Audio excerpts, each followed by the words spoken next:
Welcome to B.A.Showoff, the dance lifestyle podcast. I'm Becky. And I'm Alexandra. And whether you're a dance coach, dance parent, or a dancer yourself, this is the show for you. Today, we're going to be talking all about how to prepare your team for competition season. So for starters, as the season begins, you probably really focus a lot on technique. And as a team, you probably should be focusing on technique before choreography even starts. But at this point, technique is hard.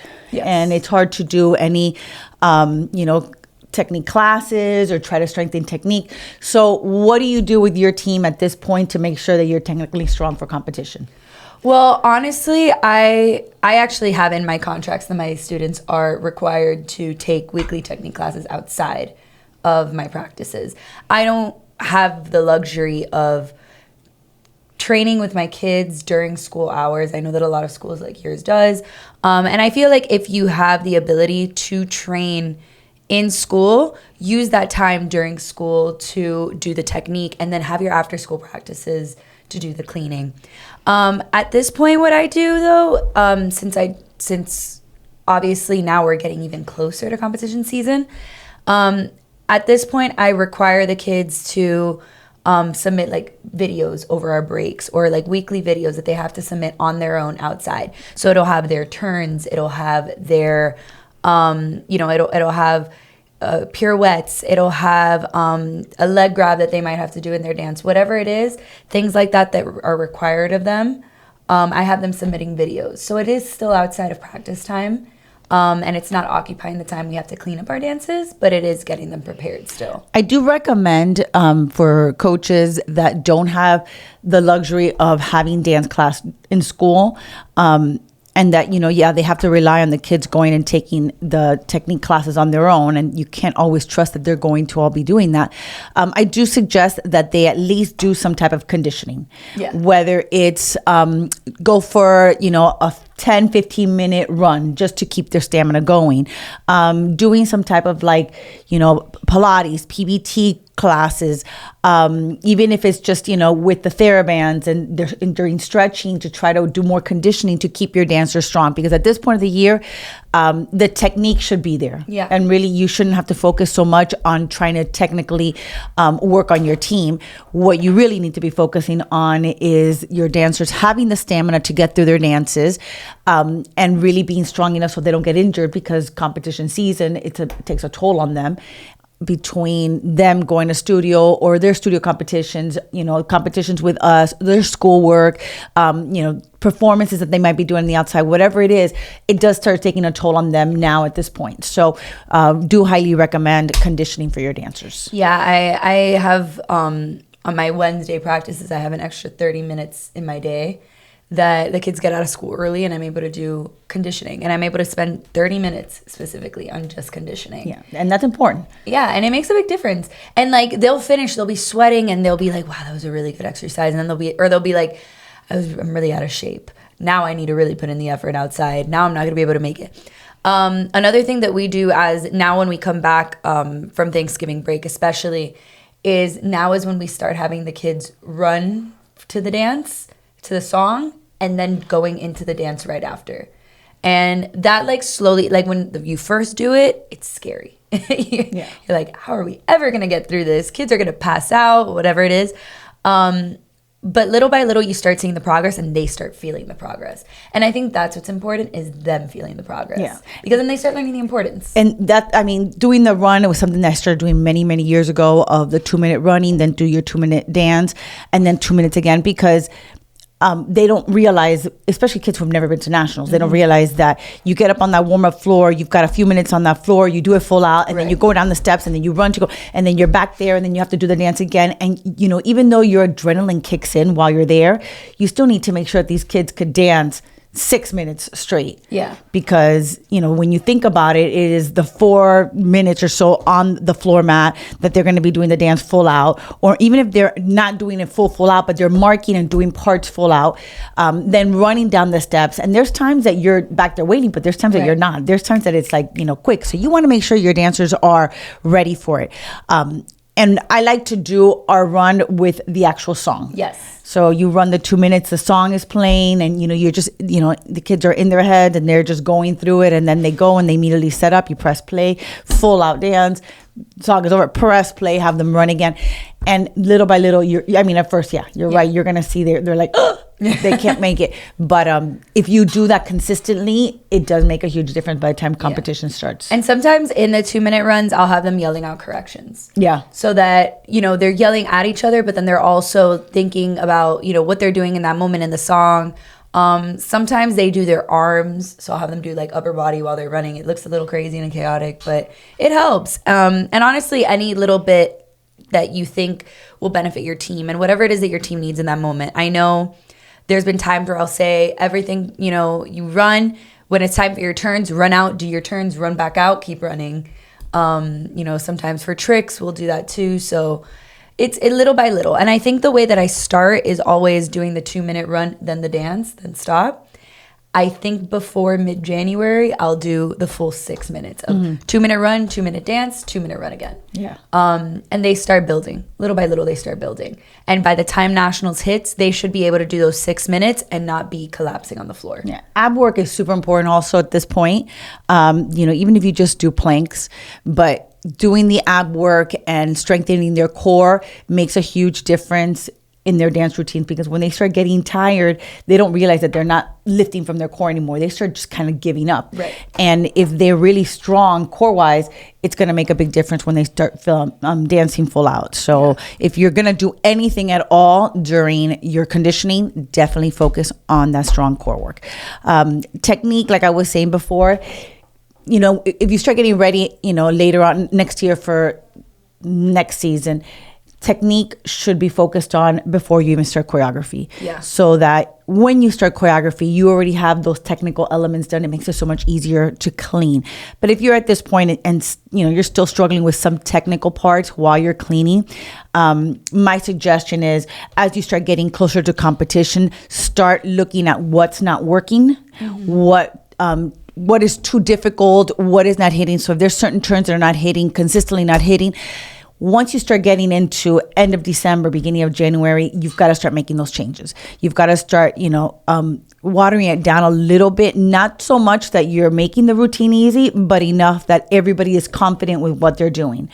And if you're lucky enough, I get to take my team to a couple of regional competitions beforehand. If you're lucky enough to do that, as you start progressing from one competition to the next, you can start bringing those elements back in and making it hard again, to see if they'll be ready to do it for nationals. Right. But the first time they get on a competition floor, a lot of times they're not ready. Yeah. It doesn't matter how many times you've rehearsed and how perfectly clean the dance might be.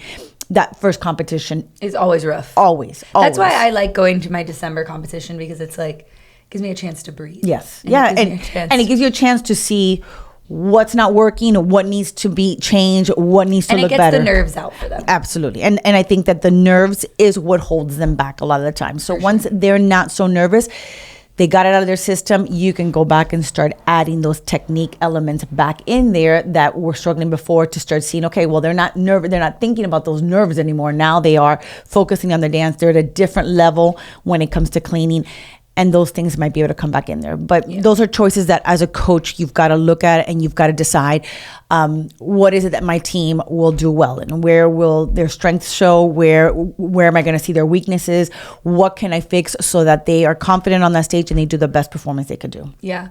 I think one thing that I struggled with as a coach when I started, when it came to difficult moments like a trick moment or a turn moment, whatever it was, I worried so much about the whole team doing it. And I worried about, why can't the whole team do it? And if the whole team can't do it, then we're not going to do it. And I think it wasn't until I had a few moments of my wow moments, I'm losing them, because if it's all or none. It wasn't until I finally took a step back and said, maybe instead I can add a dynamic of just the people that know how to do it really well. Mm-hmm. And that's going to read so much better sometimes than the entire team doing it and not everybody having it impressively. Yeah. Don't force the moment. Let it be a moment of the really, really impressive people do it in this time, and then everybody else do something else. Yeah. Let it be something else rather than a team trick. You need that wow moment, because if you're watching your routine as the coach, and you're seeing it over and over again, and you don't have that, oh wow, I love my dance feeling, then there's something missing. Yeah. You kind of, after, as a coach, you're watching the dance so many times, hearing the song over and over again. It's never, as exciting as it is for an audience member to see it, but you still should be watching. Get goosebumps at some point. And you should be like, oh, I love that part. I love when they do that. And if you don't have that feeling as a coach in your dance, you've got to go back and you have to fix that, because you need to love and feel like this is the best dance that my team could do. And I feel like sometimes we lose that because we're so focused on the cleaning, and we're so focused on, throwing all these, let's throw all these technique level elements in there, and let's give, all these tricks and skills and stuff. And you don't have that moment of goosebumps. Yeah. And it could be something that it's nothing. It's a moment where they stand there and do nothing. But in that moment, it calls for it. And it's just like, oh, that's exactly what it needed. Yeah. I still have dances that I look at, from years ago, and I still be like, oh, I love watching that dance. I don't get sick of it. And there are a couple of dances and I'm like, I don't care if I don't see it again. And you shouldn't feel that way. As a coach, you really should never feel that way. You should always feel like, I love that dance. I love that dance. I love that dance. Every single dance should be a wow. So I suggest at this point of the season as well, find that wow moment. Find that moment that, you might have two. That's great if you have more than one, but at least that one that is a memorable moment that the judges are going to be like, I remember that team, they did that. Or that moment that they did this, I remember that. Oh, I loved it. How unique, how different, how cool, whatever it is. But that the judges will remember you. That memorable wow, bring it in now. Yeah. And what are some things that you do to balance the cleaning with the wow? Because like you said, a lot of times we overthink the cleaning, and a lot of times we sit there and we say, let's scratch that's just not working, but I need to clean this. What do you do? Well, I think you need to know your team. You know if your team could handle something or not. But I definitely think that you could step back away from cleaning to keep that wow. So sometimes the wow moment is not the cleanest part of your dance, but it is the part that it just takes your breath away all of a sudden. Like you're like, oh, that was incredible. It could be a lift. It could be like this beautiful lift that you just, you're just wowed by it. And it's probably not the cleanest. Like, in the back, there might be people that are just like, whatever. But I think that when I'm trying to have my wow moment, I worry more about my dancers feeling it, my dancers having the emotion, those breaths that they should be having, those accent moments, all that more important than clean, clean, clean, clean, clean, clean. Yeah. I think for me, and like you said, you have to know your team. But I think that what I found works for my team is I do 3 rounds of cleaning before our first competition. My first round is rough draft, right? Like we're going through the normal cleaning of like, where's your head here? Where's your arm here? Whatever it is. Second round is like fully detailing, getting into that like details that it almost makes it too clean. Third round is when we have to add the style back in. You know the details, you know the check marks, you know the points where you need to hit. Third round, we need to start feeling this. We need to bring back the dancing. How can we make it go from an arm that hits the corner to an arm that hits corner to corner? Like what is it that we can do? And those are the moments where I think that the kids start really noticing how can they add in those breaths? Where can they feel the music? What is it? And then, you kind of like unclean a little bit. Yeah. But you understand what parts are unclean. Yes. Yeah. And I think the dancers, when you do that, they are so confident in what they're doing. Like they've cleaned it so much that it's easy for you to be able to add that style back in. Right. Because that clean is there. So that arm motion is there. But now that you're adding the style of the arm motion, it's easier to hit those marks. Right. I think that coaches also, need to look into choreographing the emotion of the dance. It shouldn't just be the movement. At this movement, there should be a breath into the next movement. And those might need to be choreographed if your team doesn't naturally have that, so that they get used to naturally breathing and naturally having those moments. So again, coaches, figure out what your team needs, but know that those breath moments or those emotional moments are just as important as how clean your dance is. Yeah, absolutely. I started this year cleaning a lot with breaths, but like in every 8 count, there's breaths, or at least breathing, choreographing their breathing, because you'd be shocked at how much these kids hold their breath. Yeah. They just don't breathe. Yeah. And really like, and they've figured it out too, that breathing slowly slows down your heart rate. So you're able to pick back up, you know, in the choreo quicker, and you're able to survive. So add in those breaths and make it just as important as everything else, all the other cleaning. And cleaning formations is so important because knowing that your dancers can make it from one spot to the other when you're doing it full out, right off the bat, before you even start doing anything else. That is so important, because if you clean a routine and you're getting towards the end and now a dancer's like, I'm not making it, you have to go back and fix that. You know, we've all done that. All our coaches, we've all been there. Do it sooner rather than later. Yes. Don't try to ignore it. Just do it. Fix it right in the beginning. Okay. Don't just keep going. We'll figure it out. It'll happen. You'll get there. They're probably not going to get there. Yeah, no, fix it. So you're better off fixing that early on before you even start cleaning. So go into those formations, go through each formation and make them do full out formations so that you know they're not going to make it or they are going to make it, and fix it before it gets too late. I started this, I started this last year. Obviously we do the tapes, but I started doing the tapes side to side too. So I call it a grid. And I only use that for one of my rounds of cleaning because you don't like kids getting used to it. But more them understanding, I need to get from here to here, and this is how much of a stride it's going to take me. This is how much it's going to take me. This is how far I should feel from the person in front of me. And don't let them rely on it too much, but at a minimum, they should understand this is where I need to be distance-wise this way, because this way is just as important as this way. Yeah.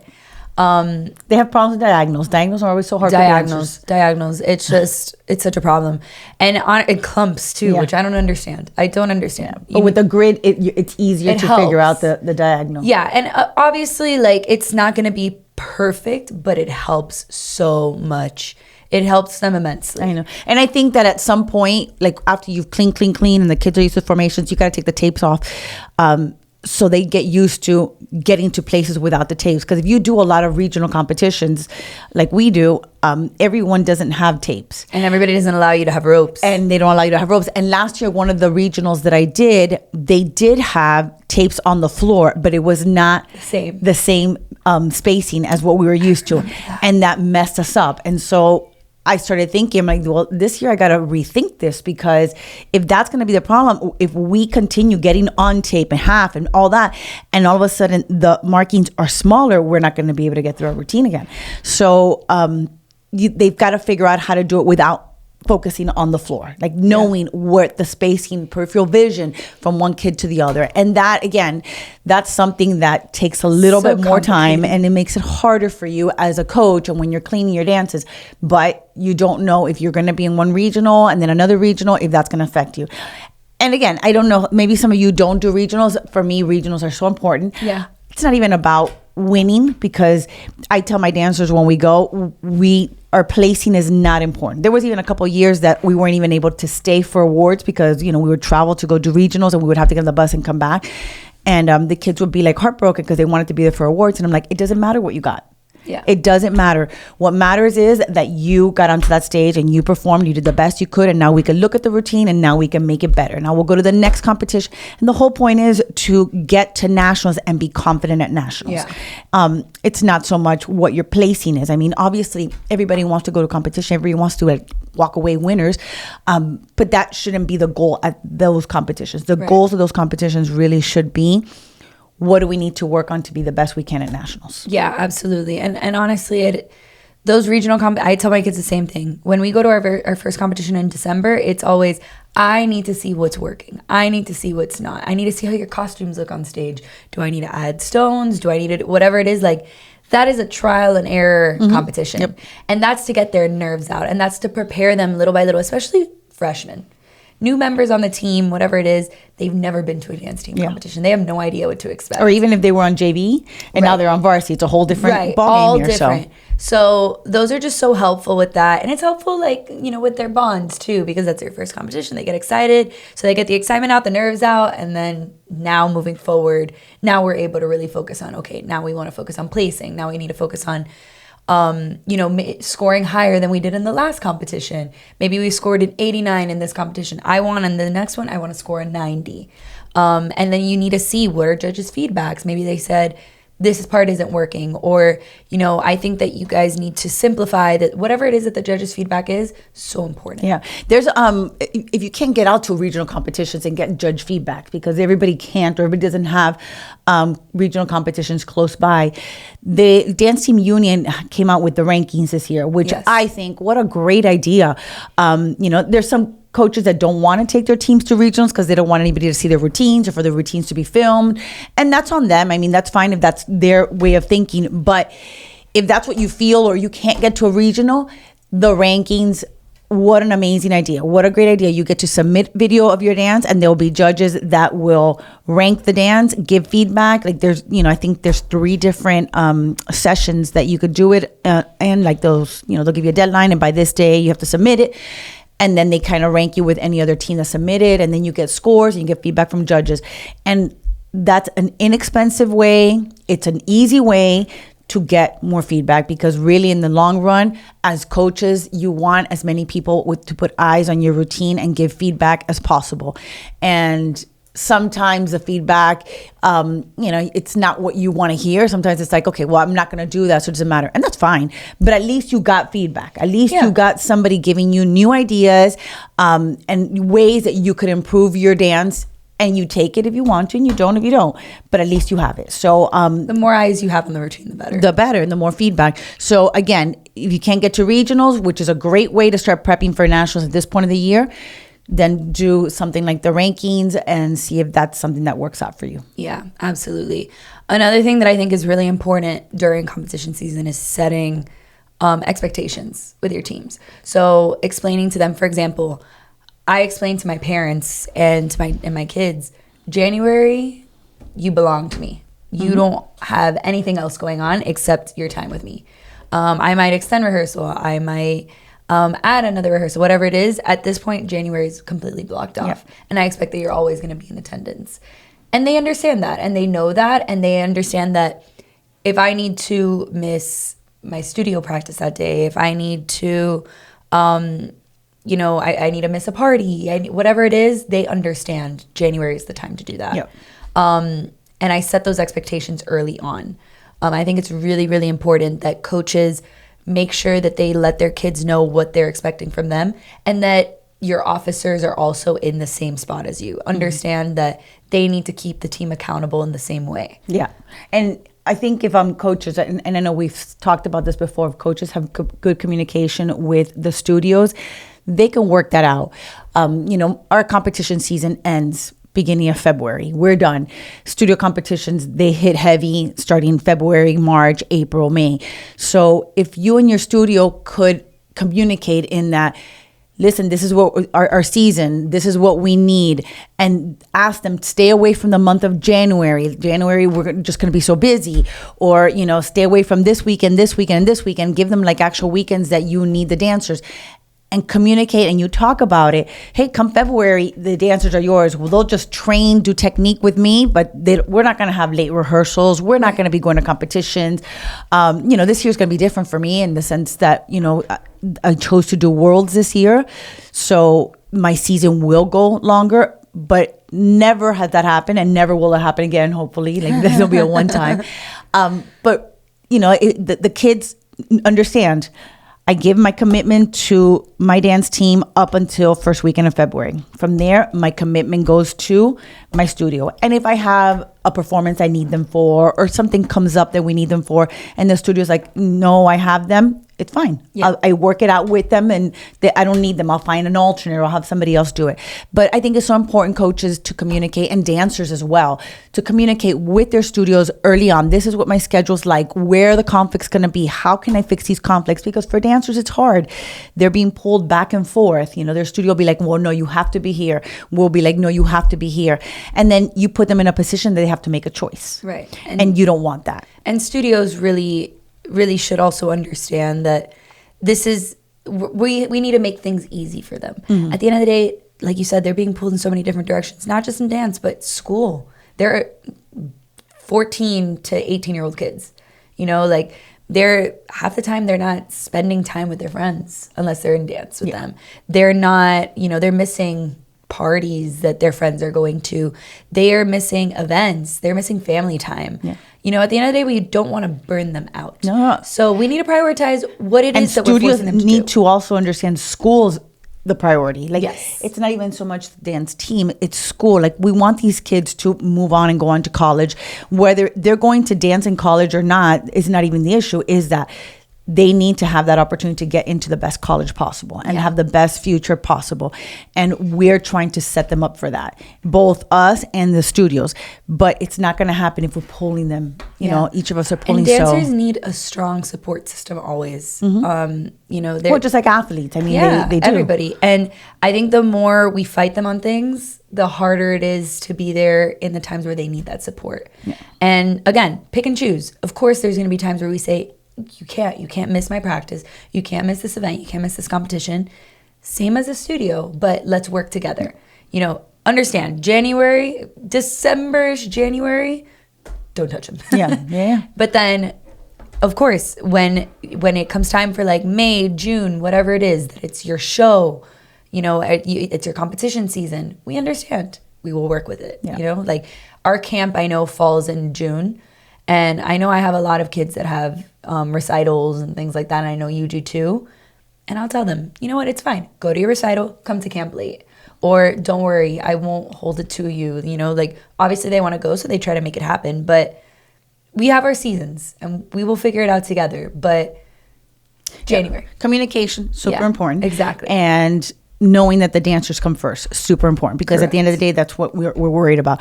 I have studios who have given kids a hard time because they have to take an SAT on a Saturday, and they're like, well, you can't take the SAT that Saturday, take another one. And I don't think that they realize that there's no option. Yeah, it's not like it's like next week you can do it. Yeah, I can't do it just at any day. There are just specific ones, and especially at this part of the year that the seniors are trying to take those last SATs to get into the college, those last couple points. You've got to let them. You have to let them. And if you figure out your schedule knowing these kids are not going to be there, and you just adjust when you need to, well, it'll work the other way around. Right. When you really need them, the kids are going to will adjust.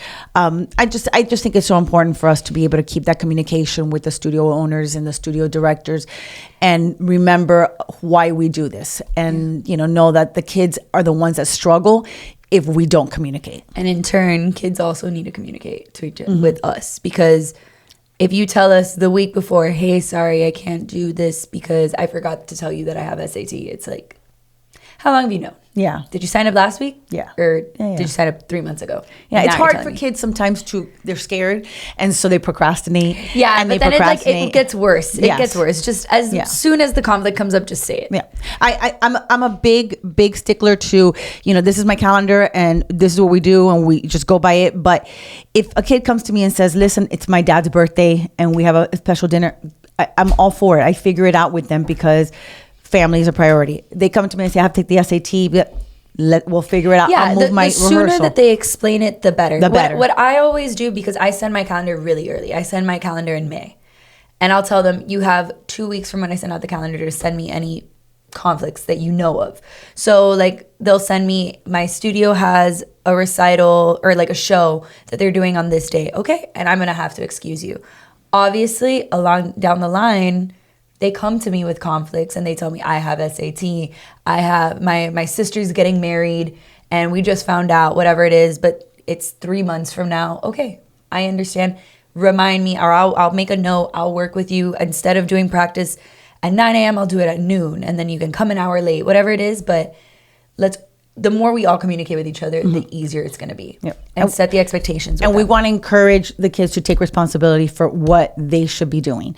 So knowing that this is what I'm expected to do, this is where I'm expected at, and knowing early on that if there's a conflict, the minute I find out about it, I have to go and have to deal with it. And they shouldn't be afraid to. They should not. You shouldn't create a culture that makes kids scared of you in that way. Mm-hmm. Of course, we're going to be scary sometimes. We're going to get upset with things, but if they feel I can't go to my coach and I can't talk to her or him about, I have to miss because of XYZ and, it's 2 months from now, they shouldn't feel that way. Yeah. No, and I think a lot of the times it's not even that they should be, that they're scared, because they're not. It is that they have guilt of, I didn't say it earlier. Yeah. I knew about it and I didn't say anything. And now they have that guilt. And so now they don't know how to approach it. Right. Because if they do it the minute they find out, they're not scared to tell you. I mean, this is 6 months away. In 6 months, I have this and there's nothing I can do about it. And they understand, you know, that'll be fine. But it's when they wait till the last minute and that's when they're scared. And yeah they should be scared at that point because they're going to upset everybody. But the communication, have that communication early on and it'll make a big difference. The other thing I highly recommend for coaches to be doing at this point is looking at videos of your dancers rehearsing. You know, at the end of each rehearsal, we try to film it and then I'll go back. My captain will also go back, but look at your videos and start looking at what's not working. If somebody is standing out, don't be scared. To tell that kid you're off. Like I know sometimes coaches don't want to pinpoint, I don't want them to feel bad. But if a kid is not being told you're falling out of your turns every single, you're off on those counts. If you don't say specifically to that kid, they're not going to know that you're talking to them. They're going to be like, you know, they're going to think, okay, well, it's a general comment. But when you say, some people are, and you know that you guys are this, at this point, it is Alexandra. Every single time you start your turn, your prep is wrong. Fix it right now. It's time to fix it. Look at the video. Look at you. You're not doing it.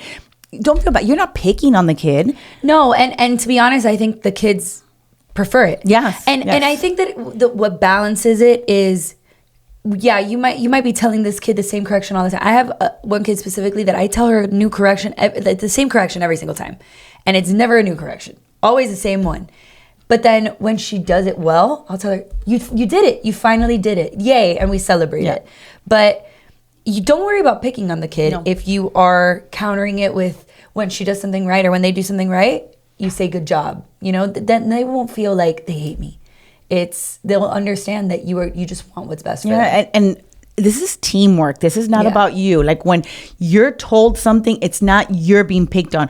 We are doing something so everybody in the team looks better. Right. Not because I want you to look bad. And show them, like film it, show them and be like, look, this is what I'm talking about. I am showing you that you are off on the prep and you're doing it early every time. Do you see that you're doing it early? Yes, I see it. Okay, great. Fix it. And what you could also do, coaches, is film them with somebody who does it right. Yeah. So let's do it right now. Film just the two of them, because when you see it in a big group, it's kind of hard sometimes to see like little mistakes. But when you put them next to just one person, you can see, okay, this is the way it's supposed to be. This is how you're doing it. And they see it. It's a little bit easier for them to understand.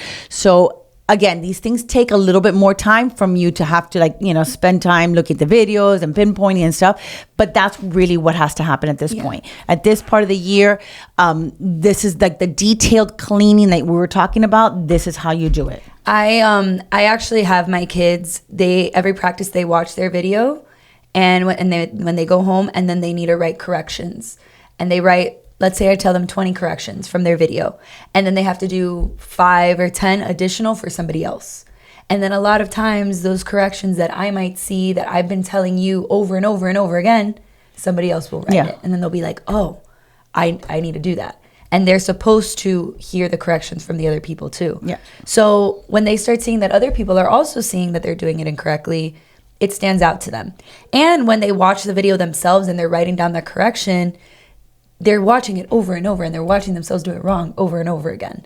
So the writing it out, I mean, it could get redundant and it could get annoying, but it registers. After writing the same correction over and over again. And if you're the type of coach that you don't like, or you see this as negativity, because there are some coaches that just want positive, and you can't always be that positive.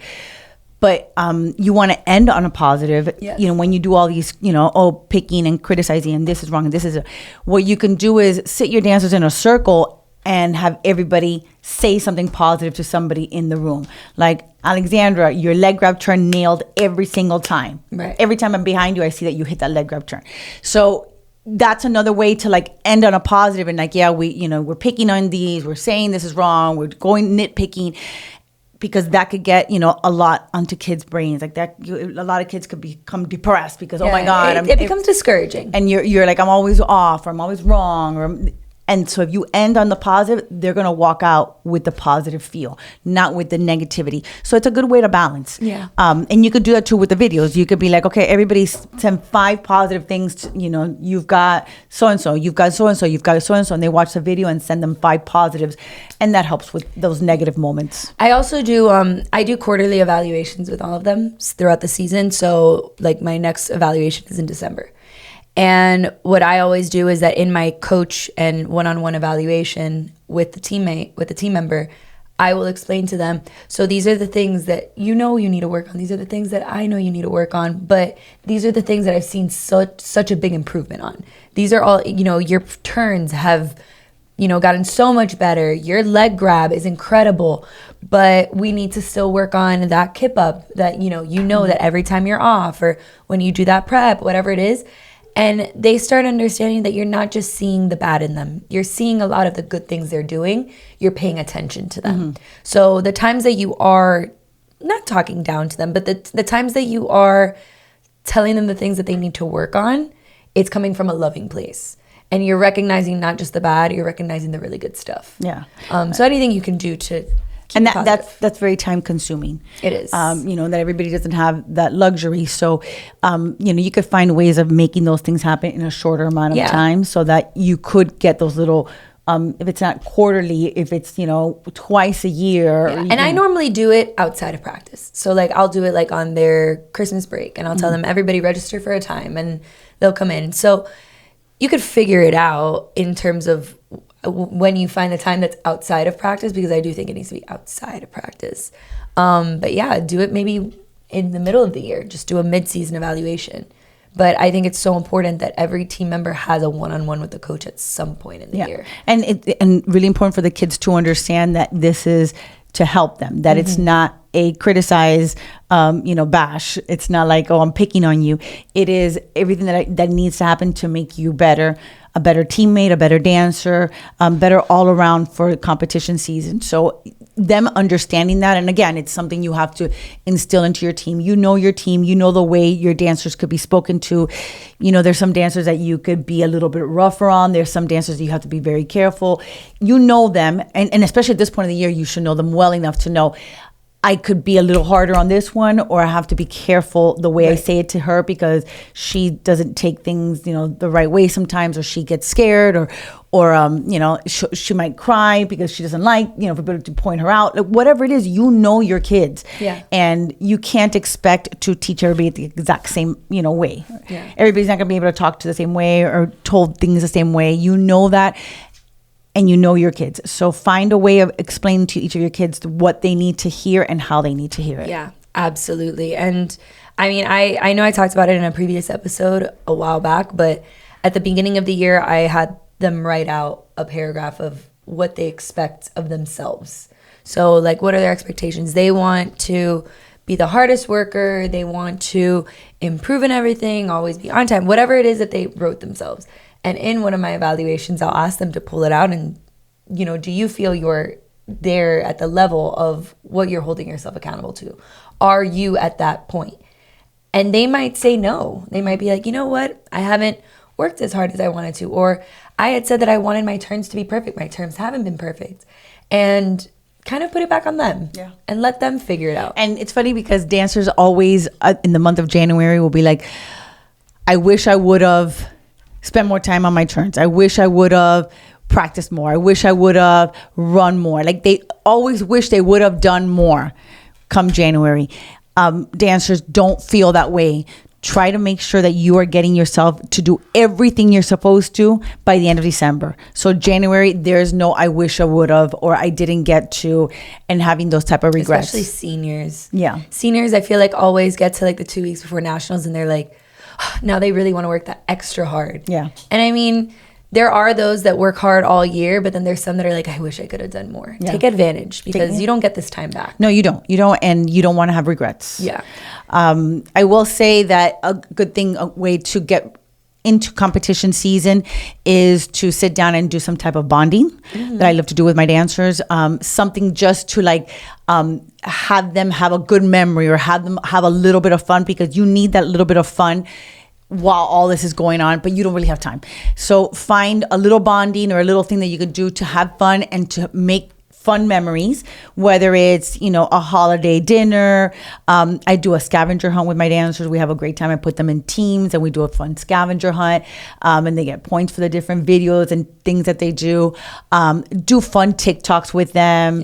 Yeah. You could do something simple like, journal writing and having them sit down and write like their favorite things of the season or their favorite dances, whatever it is, but just so that they have positive memories going into the competition season. We don't always find time to do that, but I think it's something that you have to do in order to keep your team motivated. Yeah. And what are some things that you do to prepare the parents for competition season? Well, the first thing I do is I have a meeting. Mm-hmm. So, and I do my meeting early on in the season and talk about what everything is going to be like. And then I give them a packet that's like this thick. Oh, that helps. Yes. And that packet will have everything about competition season, everything that they need to know about each competition, the itineraries, what to wear. And then our nationals packet, it just has everything from the moment that we leave until the moment we come back, so that they have everything on paper. And, of course, they could always contact me or they could see me if they have any questions. But, my new parents they kind of have the old parents holding their hand and telling them, don't worry about it, it's gonna be fine. I don't like the parents to be around during competition season while we're in the competition. I like the kids to be independent. I like them to do their own hair, do their own makeup, change themselves, get themselves into competition mode on their own. The first regional parents are probably around a little bit more, and I'm okay with that because we're still trying to get the swing of it. But by the time we're at nationals, it's zoned in. Yeah. And we get off and from dancing, and the parents are there, and yay, we take quick pictures. All right, let's go. Everybody back into competition mode by parents and go back and refocus. I think that it's so important for them to be together as a team and for the parents to understand that that's the priority right now. It's not that I don't love the parents, not that I don't want the parents around, but the parents need to understand that the only way that we're going to be successful is that they're like as a team, one, united, together, focused. Yeah. The minute that one goes off, the next one over here, you lose them. I think for me, at the beginning of the year, I always have my team meeting at the beginning of the year, and I always explain to parents, I am going to be vocalizing a lot of things to the kids that I might not be vocalizing to you, and it's not because I don't want you to know, but I'm trying to make them independent for you. Mm-hmm. And I want these kids to learn to have a voice. So I don't want parents coming to me and telling me, oh, so so-and-so is sick and won't be making it to practice today. No, I want to hear it from the kids. Mm-hmm. I don't want to hear it from the parents. Obviously, if your kid is in the hospital, sure, of course, that's fine. But like on a day-to-day, I should be hearing from the kids. In addition, I always give my itinerary, I do a costume checklist, so a checklist of what they need for each costume. I do like pictures of like what their makeup should look like, what their hair should look like, what they should be packing, all of that I give to the kids. And I let the parents know I am sending the kids with these things so that the kids are making sure that they're giving it to their parents if their parents want to know.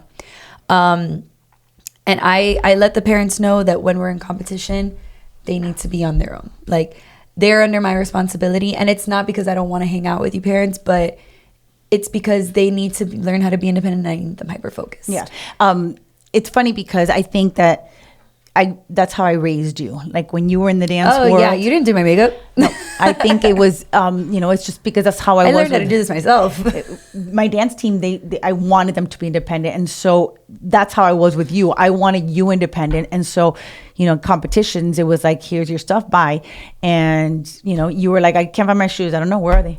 Where'd you put them? Where'd you leave them last? It was you learning how to be responsible. Yeah. And of course, I'm in the background checking on you, making sure everything's fine and knowing the shoes are over there, even though she says she doesn't know where they are, but I know exactly where they are. But I wanted you to figure out how to get there. And parents don't always see how important that is, that we are trying to get their kids to be responsible, for them to take responsibility for what they need to be doing, their actions, that there's consequences if they don't pack the uniform, if they don't have their shoes, if they don't do their hair right, if they don't put whatever it is, there are consequences. And we're trying to teach that to them. Do they love it? Probably not. Will they love it later on in life? Absolutely. I think almost every freshman mom comes in scared. By the time they are a senior, the moms are like, thank you. Yeah. They're ready for college. Yeah. And as a coach, if you have parents who do want to be involved, because there are parents who they like give them a job, give them a job. I have my moms that are like the president, booster president. They are in charge of a JV mom, a varsity mom. I give them directives. I tell them this is what I need, and then they communicate with the rest of the parents. We have a big showcase that we do before nationals. So I have parents who are in charge of the showcase. They are the ones that get the performers. They're the ones that help me put the show together. So they're involved. There's just, I need help with costumes. You find this costume. I need to find this costume. They find it. We have our dinner before we leave to nationals. I have a parent does that. Like, find ways of getting the parents involved where they're not involved in the day-to-day team practice competition, that they are doing other things. Take things off of your plate, which I tell you that all the time, and you still haven't learned to do that. I know. I try. I've gotten better. But you take things off of your plate so that you can focus on the dancers, that your whole focus is on your dances and the kids, and let the parents tell them, this is what I want. This is the costume I want. This is how I want it, rhinestone. I want this, and then they'll do it instead of you having to do it, taking away from being with your kids. Parents want to help. They want to do things. This is how they can help. It's their kids. So they're going to want to do it. Like when you were young, I wanted to do all that stuff. I wanted to do costumes. I wanted to rhinestone. I wanted to go grab the lunches for people. I wanted to, because that's how I got involved in your dance world without being there in the rehearsals, without being backstage with you. And so as a parent, give me a job, give me something to do so I am involved, and I do help the coach, because coaches, we need the help. Yeah, I will say one thing I do that, I also have the luxury of, I have a little bit of a bigger budget that I know that most teams don't, but you can find cost-effective ways of doing it is be organized for the kids as well. So like something I do is I have a garment bag for the kids. I pack their costumes in there for them. I give it to them, and they have it. I give them a box with all of their accessories, all of their lipsticks, whatever it is they're gonna need. It's pre-packed for them. I give it to them. And then I get them like a retractable box that they take to competitions, and that's where if they're quick changing, they throw everything into the box. Yes, for me, I have a little bit of a bigger budget. I'm able to kind of get into those details, but the more organized you give things to them, the less chaotic it's gonna be for them. And it's, your garment bag's packed. Nothing should come out of there. Everything should be in there. When you arrive to competition, nothing should be missing. And put your name on everything. Yes, put your name on everything. Everything should have, because they all have the same thing. Yeah. So they should have their name in everything. And then one of the things I've always done in the garment bags, I put Downy sheets. Oh, yeah. Put Downy sheets in there inside, we put those things get stinky. The shoes that they're in a bag or whatever, put Downy sheet in there. Because they smell bad, and those bags end up smelling horrible by the end of the season. But after each competition, throw away those Downy sheets, put new Downy sheets. I will say, if you can invest in anything, and I think it's like $25 for a pack of 12 is those retractable boxes. The day that I gifted those to everybody was like, what is this? Why would you give this to me? That first day of competition, that they would like rush and they would throw everything in the box that had their name on it. They were like, this is life-changing, because then things are everywhere. And it's just like, over there is my shoe, over there is my shirt. And then let's face it, dancers are not the most organized when it comes to being in competition. Everybody says it. They were like, that's probably the most simple gift you've ever given them, and that is the best gift you've ever given them. And it was maybe $25 for a pack of 12. And you don't even have to go as all out as I did with like a custom name and whatever. You could literally just write it in with Sharpie. Yeah. And just like put it there. But have it next to their garment bag. They just throw everything in there. If you can do that, it's going to save you so much time of looking for all of the things that are lost. Them, running around before, oh my gosh, I can't find my lipstick. I can't find this. It's probably in the box.